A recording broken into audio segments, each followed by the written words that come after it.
প্রিয় দর্শক এবং শ্রোতা বন্ধুরা, আপনাদের সবাইকে স্বাগত জানাচ্ছি বাংলাদেশ বেতার ঠাকুরগাঁও কেন্দ্রের নিয়মিত পরিবেশনা তারুণ্য অনুষ্ঠানের বিশেষ আয়োজন কন্টেন্ট ক্রিয়েটরদের সফলতার গল্প পর্বে। এই অনুষ্ঠানে আমরা সফল কন্টেন্ট ক্রিয়েটরদের জীবনের গল্প শোনার পাশাপাশি আপনাদেরকে জানাই কিভাবে আপনিও সফল হবেন, কন্টেন্ট ক্রিয়েশন কিভাবে শুরু করবেন এবং কি করবেন। কিন্তু আজ আমাদের সঙ্গে স্টুডিওতে রয়েছেন এমন একজন ভিন্ন আঙ্গিকের অতিথি, যার কন্টেন্ট শুধুমাত্র নিছক বিনোদন নয়, বরং আমাদেরকে শেখায় দায়িত্ববোধ, দেশপ্রেম এবং মানবিকতা। আমাদের সাথে আজ রয়েছেন উত্তরের জেলা পঞ্চগড়ের কৃতি সন্তান মাহমুদুল ইসলাম মামুন। মাহমুদুল ইসলাম মামুন একজন পরিবেশকর্মী এবং শিক্ষানুরাগী, যিনি পরিবেশ সংরক্ষণ ও দূষণ নিয়ন্ত্রণে অবদানের জন্য জাতীয় পরিবেশ পদক 2024 লাভ করেছেন। তিনি পঞ্চগড়ের তেঁতুলিয়া উপজেলার আজিজনগর গ্রামের বাসিন্দা এবং 2 দশকেরও বেশি সময় ধরে তিনি নিঃস্বার্থভাবে পরিবেশ রক্ষা শিক্ষামূলক কাজ করে যাচ্ছেন। তিনি সাইকেল ব্যবহার করে গ্রামের পর গ্রাম ঘুরে ঘুরে গাছের চারা, বই বিতরণ করেন এবং প্লাস্টিক কুড়িয়ে পরিবেশ সংরক্ষণ করেন এবং পরিষ্কার রাখেন। মাহমুদুল ইসলাম মামুন, আপনাকে স্বাগত জানাচ্ছি বাংলাদেশ বেতার ঠাকুরগাঁও কেন্দ্রের স্টুডিওতে। আপনাকেও শুভেচ্ছা। প্রথমেই জানতে চাই আপনি কেমন আছেন? আলহামদুলিল্লাহ ভালো আছি। আমরা আজকে আপনাকে আমন্ত্রণ জানিয়েছি আপনার জীবনের গল্প শুনবো, পাশাপাশি আপনার যে কাজ, মানুষের পাশে দাঁড়ানো, এসবের বিস্তারিত জানবো। শুরুতে আপনার কাছে জানতে চাই আপনার জন্ম এবং বেড়ে ওঠা সম্পর্কে। আমার জন্ম হিমালয় কন্যাখ্যাত পঞ্চগড়ের তেঁতুলিয়ার উপজেলার আজিজনগর গ্রামে। ওখানেই আমার মাটির কাছে থেকে গাছপালা, পশু পাখি, বইয়ের কাছে থেকে বেড়ে ওঠা। আমরা আরো একটু গভীরে যেতে চাই, আমরা কাজের কথায় চলে আসি। আমরা আপনার বিভিন্ন কন্টেন্টে এবং আপনার বিভিন্ন কথায় জেনেছি আপনি কাজের মানুষ। হ্যাঁ, তো এই সমাজ কল্যাণমূলক কাজের যাত্রাটা আপনার কিভাবে শুরু হলো? আমি কন্টেন্ট ক্রিয়েটরদের শ্রদ্ধা জানাই এবং অনেক বড় মনে করি। তো সেই জায়গায় আমার পরিচয়টা আমি সবসময়ই কাজের মানুষ রাখি। তো সেভাবেই আমার যে কাজগুলো নিত্যদিন আমার চলার জন্য, কৃষিকাজ, আমার স্বেচ্ছাসেবা, প্রতিদিন বই পড়ানো, চারা বীজ উপহার দেওয়া, চারা বানানো, পশু পাখি পালন, তো সব কিছুই আমার হৃদয় থেকে আসা কাজ। তো আমার মনে হয়েছিল যে এই কাজগুলোকে শিক্ষা হিসেবে আমি সোশ্যাল মিডিয়ায় দেই, কেননা এখন সবাই সোশ্যাল মিডিয়ায়। সেই সূত্রে আমিও, তো আমার ফ্রেন্ড খুলে দিয়েছিল আমার সোশ্যাল মিডিয়ায় অ্যাকাউন্ট। তো আমার মনে হয় ওইভাবেই দিয়ে তো যখন অনেকের ভালো লেগেছে, তারপরে তারও আগে কিন্তু বিভিন্ন মিডিয়া থেকে আমার কাজগুলো নিয়ে গেছে। ন্যাশনাল পর্যায়ের বিভিন্ন মিডিয়া আমার কাজগুলোকে আদর্শময় মনে করেই তারা প্রচার করেছে। তো আমি আমার কাজগুলোর ভিডিও দিচ্ছিলাম ছোট ছোট করে, তো সব তো আর দিতে পারি না। তো আমার সেই পর্যায়ে দিতে দিতে আমার মনে হয়েছে কাজই হোক কন্টেন্ট, এবং তাই হয়েছে। এবং আপনি কন্টেন্টের চেয়ে কাজে বেশি এগিয়ে, সেটাও আমরা জেনেছি। আমরা জানতে চাই, আপনি পরিবেশ রক্ষায় কাজ করছেন 2 দশকেরও বেশি সময় ধরে। তো এই যে লম্বা সময়, এই সময়টাতে অনেকেই আগ্রহ হারিয়ে ফেলে, কিন্তু আপনি এই চালিয়ে যাবার শক্তি, এই কাজ, সেটা কোথায় পেয়েছেন? আমার মন থেকে, আমি বলবো ভালো লাগার বিষয়টা আমার একেবারে। প্রতিদিন একদিন যদি আমি বাদ দিই গাছের যত্ন করা বা উপহার দেওয়া, এবং কি আমার বাড়ির বাইরের উঠোনেও আমি পাঠাগার বানিয়েছি, প্রকৃতির পাঠাগার। আর আমি সাইকেল চালাই খুব সচেতনভাবে। আমি যে শৈশবে সাইকেল নিলাম, তারপরে এই গাছপালা ভালো লাগে, এই করতে করতে আমি কিন্তু আবার পড়াশোনাও করলাম পরিবেশের উপর, বিভিন্ন রকম আর্টিকেল হোক আর বই থেকে হোক। তো করে আমি দেখলাম যে আমাদেরকে গাড়ি কম ইউজ করতে হবে। এখন তো সবাই গাড়িমুখী, সেই জায়গা থেকে বিনয়ের সাথেই আমি সাইকেল ইউজ করি। সেই সাইকেলেও কিন্তু আমি আবার বইয়ের ঝুড়ি সেট করে নিয়েছি। আমার বীজ রাখার ব্যাগ, চারার ব্যাগ, আমার প্লাস্টিক কুড়িয়ে নেওয়ার ব্যাগ বিভিন্নভাবে রাখা থাকে। তো এভাবে আমার মনে এসছে, তারপরে সচেতনভাবে যে আমাদের সবারই দায়িত্বশীল হওয়া উচিত। আমরা পরিবেশ প্রকৃতির একটি অনুষঙ্গ মাত্র। এবং আরও একটু যদি জানতে চাই যে পরিবেশ রক্ষায় কাজ শুরু করার পেছনের যে গল্প, সেটা যদি একটু জানানো যায় আমাদের শ্রোতাদের জন্য। ওই যে শৈশবে আমার গাছ ভালো লাগার ছিল, গাছ, বীজ, বই, তো ভালো লাগার ছিল। আমি আসলে একা ছিলাম, আমাদের বাড়িটা মোটামুটি বড়, অন্যরা সবাই অন্যদের মতো কাজ করছে, কিন্তু আমার ভালো লাগতো এই নিজে একটা গাছ বোনা, খেলতে খেলতে। আচ্ছা আচ্ছা। হ্যাঁ, পশু পাখি। তো সেই জায়গা থেকেই আমার মনে হয় ওই যে পরে সচেতনভাবে আরো পড়াশোনা করলাম, আমার মনে হলো যে নীরবে এইভাবে কাজ করা যায়, এইভাবে দেওয়া যায় অনেকখানি নিজের মতো করে। তারপরে তো অনেক চ্যালেঞ্জ এসেছে আমাকে, আমার সরার জন্য, যে আমি দূরে গিয়ে কোথাও চাকরি করি, এরকম তাগাদা এসছে, কিন্তু আমি চ্যালেঞ্জের সাথে এই আমার ভালো লাগার জন্য থেকে গিয়েছি, এবং আমার এই ভালো লাগার কাজগুলোকে আমার নিজেকেই পরবর্তীতে আমি অবজারভেশন করেছি জরুরি কাজ।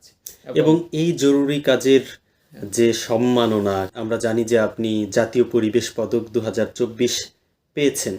আপনি যখন খবর পেলেন যে আপনি জাতীয় পরিবেশ পদক 2024-এর জন্য মনোনীত হয়েছেন, তখনকার অনুভূতিটা আসলে কেমন ছিল? তখন আমার কান্না পেয়েছিল, কেঁদেছিও। কেন, আমাকে এই বিভিন্ন মিডিয়ার কল্যাণে, আমি মিডিয়াকে, মূলধারার মিডিয়াদের শ্রদ্ধা জানাই। তারা ওই যে তুলে ধরেছেন বারবার আমার কাজ, আমার যতটা না প্রয়াস ছিল সোশ্যাল মিডিয়ায় দেওয়ার, তার চেয়ে তারা আমাকে অনেক এগিয়ে দিয়েছেন। জেলা শহরের সাংবাদিকরা, ঢাকার অনেক সাংবাদিক, তো আমাকে বেশ কবছর ধরে দেওয়ার কথা ছিল। আর সবাই প্রশ্ন করতো, তুমি এইসবে কি পাও, এসব বাদ দাও। হ্যাঁ, এরকম নানাভাবে ধিক্কার জানানো হতো, পাগল তো বলা হতোই। তো আমার মনে হয়েছিল কি একটা জবাব, আমি জবাব দিতে যাব কেন, আমার কাজ জবাব দেয়। উপরওয়ালা আল্লাহ ভরসা, তিনি একটা জবাব পাঠিয়েছেন। তো আর একটা হলো যে আমি আমার কাজের জায়গায় স্টে করব, এখানেই থাকবো, মাটির কাছে, গ্রামে নিজের মতোই কাজ করব, চারা বানিয়ে দিব, এইসব। তো আমার মনে হইলো যে একটা জবাব আসলো, আমি এখানে থাকতে পারবো চিরদিনে নিজের মতো। নানা কিছু মিলিয়ে আমার কান্না পেয়েছিল এবং আমি কেঁদেছিলাম খুব। এবং আপনি বিভিন্ন চ্যালেঞ্জের কথাও বললেন। আমরা যদি একটু জানতে চাই যে আপনি সাইকেল চালিয়ে চারা গাছ বিতরণ করেন, একই সাথে প্লাস্টিক কুড়িয়ে এনে পরিবেশের ভারসাম্য রক্ষায় অবদান রাখার চেষ্টা করেন, এই কাজগুলো করতে গিয়ে আপনার কি কি চ্যালেঞ্জের মুখোমুখি হতে হয়েছিল? এখনো চ্যালেঞ্জ, কেন আমাকে উল্টো স্রোতেই চলতে হয়, ভাসতে হয়। আচ্ছা আচ্ছা। আমি সবাই প্যাকেট ফেলে যাচ্ছে, তারা কিন্তু কোনো আইন আদালতও মানছেন না, ধর্মের দোহাইও মানছেন না, তারা ক্ষতিই করে যাচ্ছেন, প্যাকেট ফেলে যাচ্ছেন, শিশু থেকে বয়সী। আমি কুড়িয়ে নিই, এখনো নিয়ে রিসাইকেল করি। আমি সাইকেল চালাচ্ছি, বাইক, ঘরে ঘরে কিন্তু বাইক ঢুকে যাচ্ছে আধুনিকায়নের নামে। আমি সাইকেল চালাচ্ছি ঘেমে ঘেমে, শীতকালে কুয়াশার ভেতর দিয়ে। তো আমি নিজের জন্যও ভাবিনি এখন পর্যন্ত, নিজেকে গুছাইনি। আমার তো বয়সও হয়েছে না, কিন্তু আমার মোহর জায়গাটা ওই গাছের যত্ন করা, পরের জন্য বেরিয়ে যাওয়া নিত্যদিন। তো আমি মনে করি আমি এখনো চ্যালেঞ্জে আছি এবং থাকতেও চাই। এবং এই চ্যালেঞ্জের পাশাপাশি স্থানীয় মানুষজন, পাশাপাশি যে প্রশাসন রয়েছে, তাদের কাছ থেকে কেমন সহযোগিতা পেয়েছেন? ওই যে পেয়েছি বলতে, আমি তো সবসময় চাওয়ার থাকি না, আমার মাঝে একটা পরিমিত বোধ থাকে যে আমাকে কাজ করে যেতে হবে। যেটা হয়েছে কি, আমার কাগজগুলো কিন্তু পাঠাতো বিভিন্ন দপ্তর হয়ে, পরিবেশ অধিদপ্তর হয়ে, প্রশাসন হয়ে।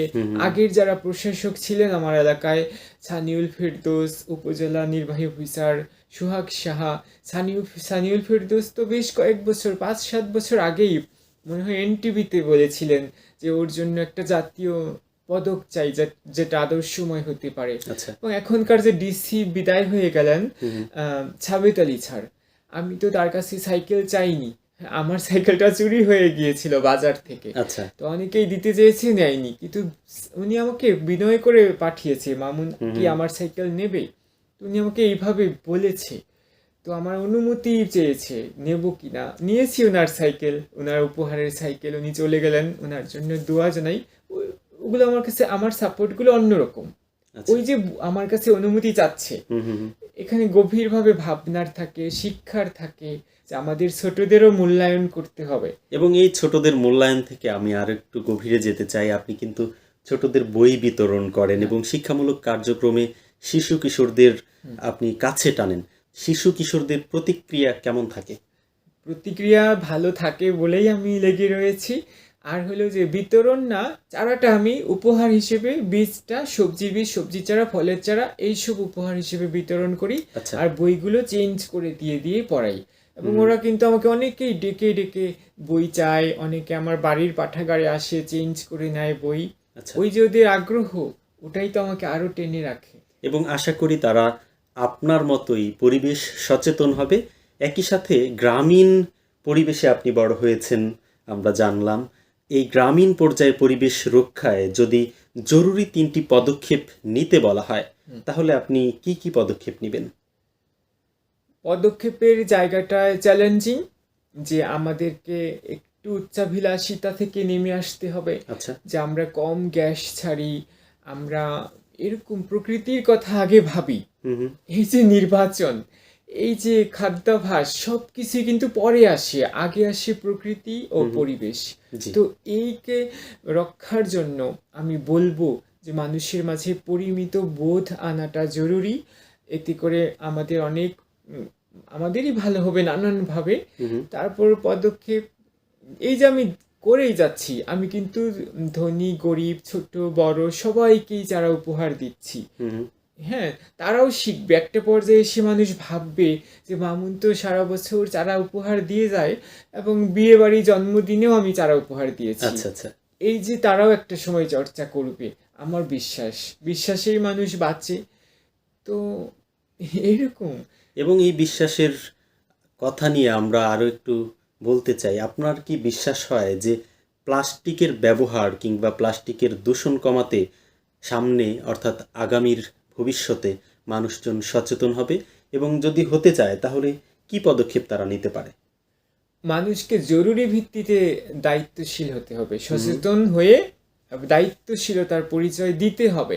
মানুষ বুঝেও বুঝছেন না, প্লাস্টিক সে ভেঙে ভেঙে কণা হয়ে যায়, আমাদের রক্ত অবধি এসে যায়, এবং আমরা নানাবিধ অসুস্থতায় ভুগছি, সিরিয়াস ধাঁচের। তো আমার মনে হয় যে মানুষের দায়িত্বশীলতার জায়গায় ফিরতে হবে।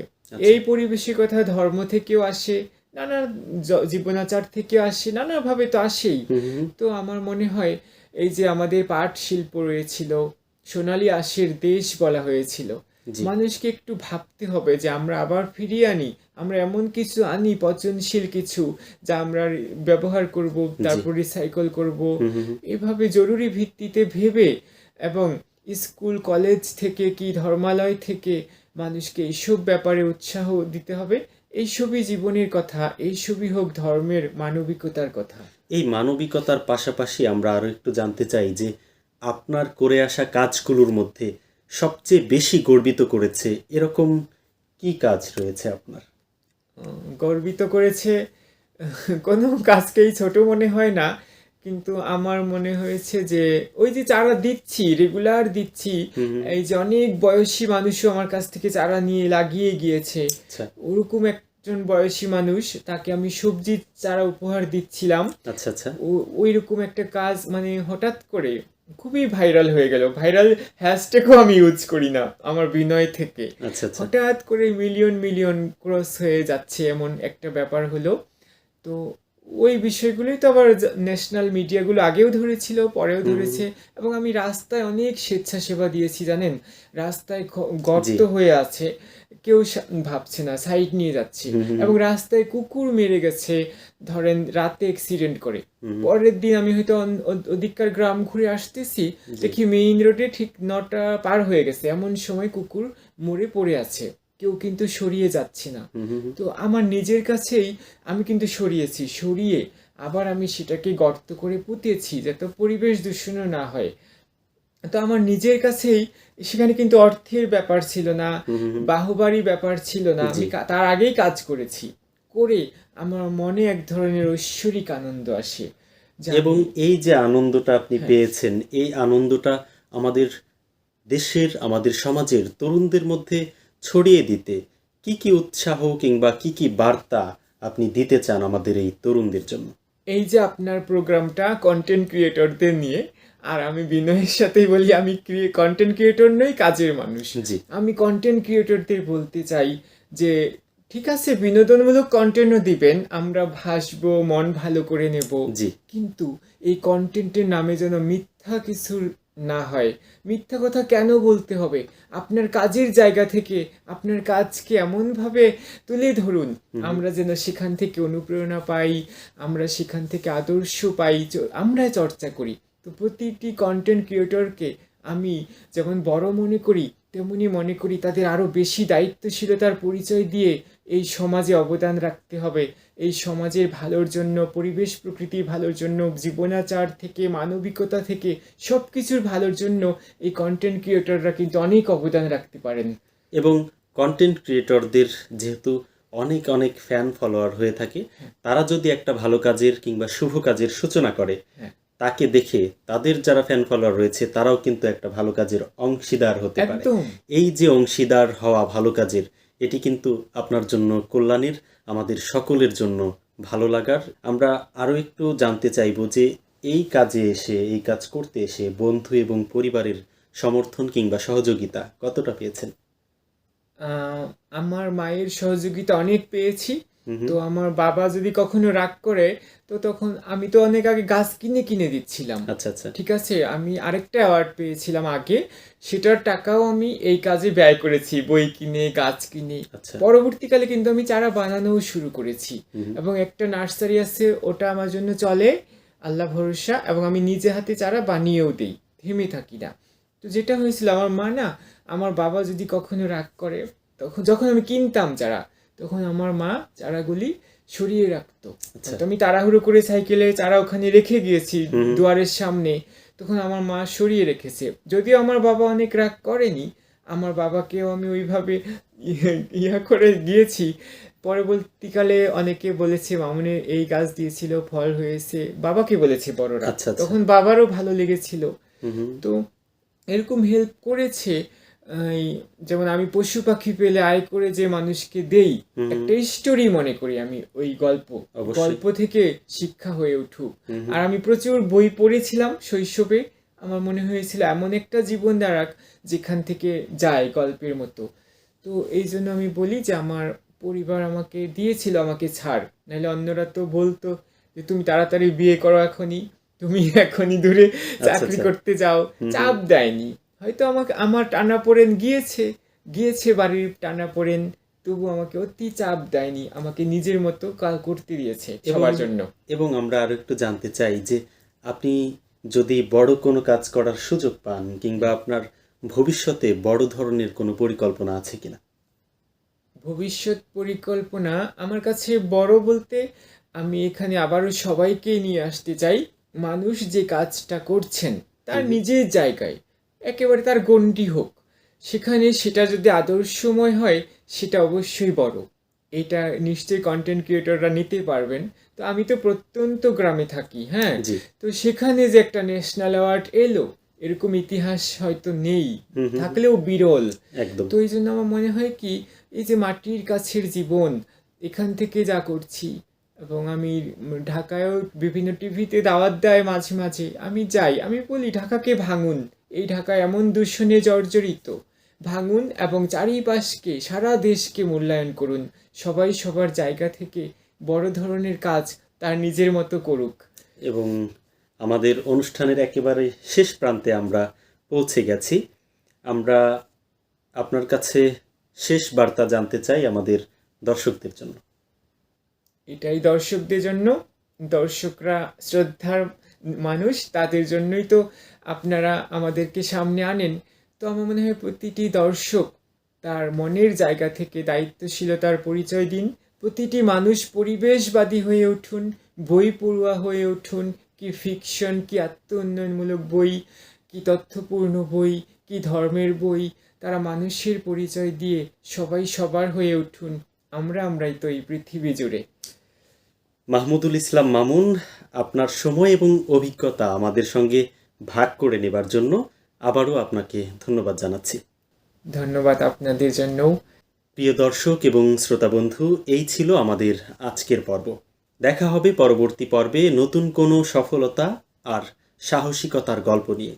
ততক্ষণ পর্যন্ত সবাই ভালো থাকুন, সুস্থ ও সুন্দর থাকুন। আল্লাহ হাফেজ।